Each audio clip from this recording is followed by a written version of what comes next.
Hi guys, இன்றைக்கி ஈஸியாக mutton gravy எப்படி செய்யலான்னு பார்க்கலாம் வாங்க. அதுக்கு வீட்டில் இருக்க பொருளே போதும்.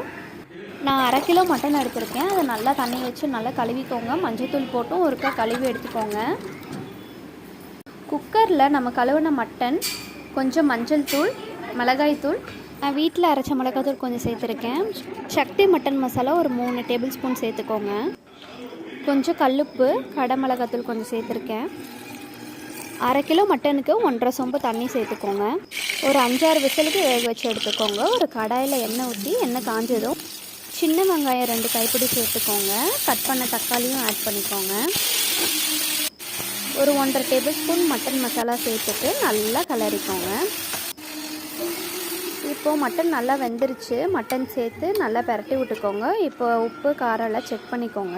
உங்களுக்கு எந்த ஸ்டேஜில் கிரேவி வேணுமோ அப்போ ஆஃப் பண்ணி சர்வ் பண்ணிக்கோங்க. ரொம்ப ஈஸியான mutton gravy ready. Thank you for வாட்சிங் கைஸ்.